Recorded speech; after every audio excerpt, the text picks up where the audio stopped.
Can the new Hitway BK7S Plus actually deliver the up to 80-kilometer range that's being advertised? I've reviewed this bike before, and I was impressed with the build, but today we're doing a proper dedicated range test on this bike. I'm locking it into mode 3, that's the highest assist level, and I'll be pedaling in a soft gear to keep the motor working constantly. I've also checked my tire pressure and made sure I have enough air in my tires, so I don't run into any problems on a long-range ride. Before hitting the road, on the dedicated app, you can see my battery level is full, and I'm starting with a record of 11.7 miles. Now that we're on the ride, I've already talked about how stable this bike is, and how comfortable it is for a commuter e-bike. If you haven't seen that full review video yet, I really recommend you check it out to see the full breakdown. Having those self-healing tires really changes how you ride. I'm not really worried about punctures too much, so I can just focus on the road and keep my pedaling speed up. As I mentioned at the beginning, I'll be staying in a low gear as much as possible to keep the motor running. So, if you see me consistently pedaling, I'm just doing that to keep the assist engaged so the motor is always running for the test. If you're not informed, this bike comes with pedal assist, which is what makes it legal.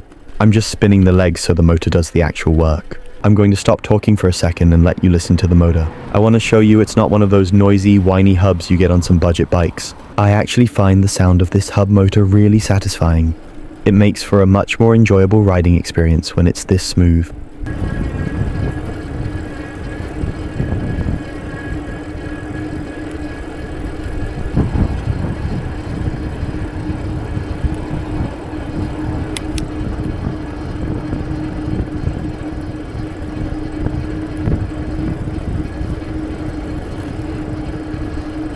And while we're talking about the ride quality, the bike comes with Zoom brand hydraulic brakes. The stopping power is just one finger easy. You don't have to yank the levers like you do on the cheaper mechanical ones where you're really fighting to stop. It's those little plus upgrades that make these long-range rides actually enjoyable, and more importantly, safe. I've been looking at the display and the app on my handlebars throughout this ride, and the battery bars haven't even dropped yet. I've done roughly around an 8-kilometer distance here, which is still nothing to this e-bike. Most budget bikes would have lost a bar by now, especially in mode 3, but the BK7S Plus is just sitting there like it's just started. And because I'm not worried about the battery, I can actually focus on how the bike feels over a longer duration. My back feels fine, my wrists aren't vibrating. It's just a very composed ride. Even though I'm pedaling to keep the motor spinning, the geometry of this frame means I'm not hunched over. It's a proper upright commuter position, which makes a huge difference if you were doing this 8-kilometer journey every single morning for work. You aren't straining your neck or your back, you're just relaxed. And because it's so comfortable, I'm also just enjoying the view. It's too beautiful out here today. Honestly, I should do this more. This is what e-bikes are actually about. It's not just about getting from A to B, it's about actually enjoying the trip and not being a sweaty mess when you arrive. Let's talk about the display for a second. Even in this bright daylight, I can see exactly what's going on. Some e-bikes have these cheap screens that wash out as soon as the sun hits them, but this one is crisp. I've also got the app synced up on my phone, which is mounted here. It's tracking everything in real time. It's nice to have that backup. If the bike display says one thing, I can double check the app for the precise battery voltage. It just feels like a complete tech package, not just a bike with a motor slapped on it. Once you hit that 15.5 miles per hour limit, what I really like is how it maintains it. You don't feel the motor cutting in and out constantly. It just finds that sweet spot and stays there. Even if I hit a slight headwind, the torque kicks in just enough to keep me at top speed without me having to put any extra effort into the pedals. At 15.5 miles per hour, you're actually moving faster than you think for a commuter. I've passed a few regular cyclists already, and you can see them putting in a lot of work while I'm just sitting here in this upright position, barely breaking a sweat. It makes the 9 kilometers I've done so far feel like I've just gone down the road to the shops. If you were doing this on a non-electric bike, especially one with these big 29-inch wheels, you'd be feeling it in your legs by now. But here the speed is consistent, the effort is low, and the battery bars are still not dropping. It's just efficient power delivery. I've been keeping an eye on the display, and we are sitting pinned at 15.5 miles per hour.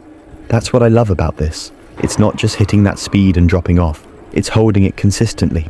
Whether the road is perfectly flat or there's a bit of a breeze, the bike is doing all the work to stay right at that legal limit. I've actually been riding for about 45 minutes at this point. Think about that. 45 minutes of constant top speed riding in mode 3, and the bike is still performing exactly like it did in the first minute. Even though I've been spinning my legs this whole time to keep the assist engaged, I'm not tired at all. It just shows that if you have a commute that's 30, 40, or even 50 minutes long, this bike isn't going to quit on you halfway through. It's got the stamina to match the distance. Just look at this scenery. This is why I say I should do this more often. When you're on the Hitway BK7S Plus, you aren't just looking at the road right in front of your tire. You can actually look up and take it all in. I've just pulled over for a quick stop to check the battery. I've been riding for 45 minutes now, and we've covered exactly 10.427 kilometers. The display on the handlebars is still showing full bars, and the app is sitting at 100%. But I am in a bit of a signal dead zone here. There might be a bit of a Bluetooth lag between the bike's controller and my phone. Even so, looking at the physical display on the handlebars, we are still sitting on full bars. It's actually incredible. Whether the app is lagging or not, the fact that the physical display hasn't budged after 10 kilometers of mode-free riding is a massive testament to the bike efficiency. One thing you really feel when you're out here is the mountain bike handlebars. They aren't those thin, flimsy ones you see on cheap e-bikes. They're wide and sturdy, which gives you so much more control when you're cruising at 15.5 miles per hour.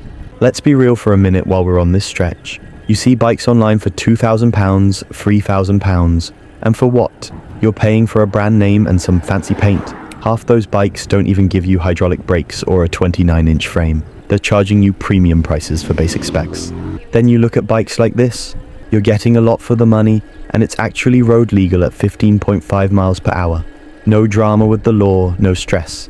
When you weigh up the specs against the price, it actually makes sense. It's a reasonable price for a high-quality build. And that's the big thing, the legality.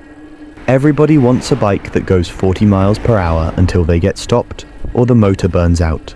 Staying at that 15.5 miles per hour, 25 kilometers per hour, limit means I can ride this anywhere.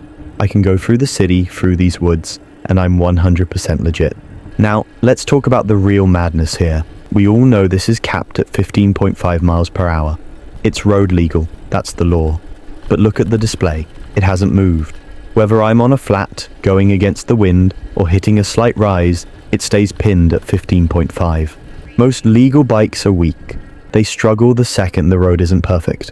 But the performance on this bike, it's actually insane, no joke. It's not dipping, it's not struggling, it's just constant smooth power.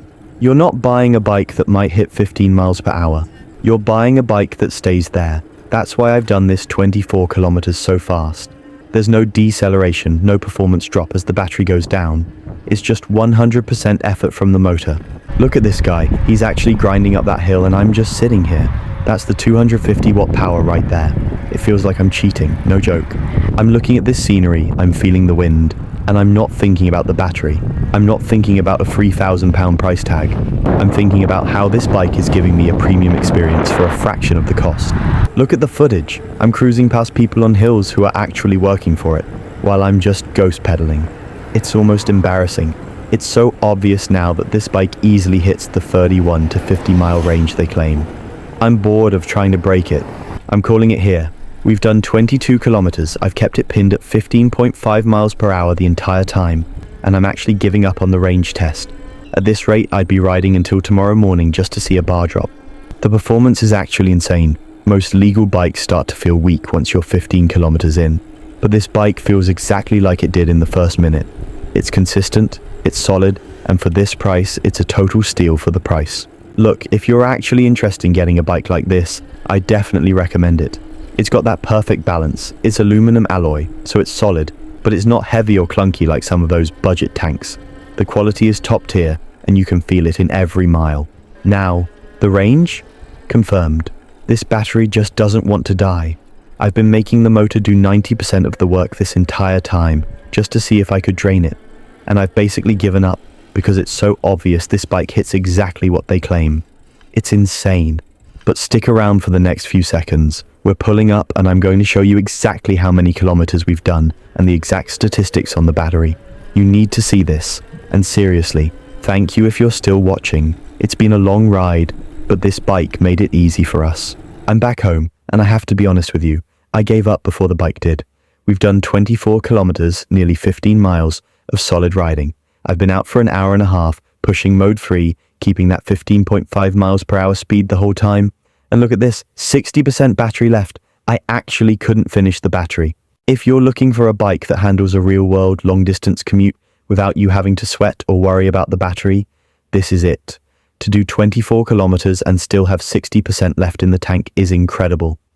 It shows that the 12.8 amp hour battery on this Plus model is the real deal. If you want one for yourself, I've got a link in my bio and the description with my personal discount code to save you some money. Huge thank you to Hitway for letting me review this beast and put it to the test.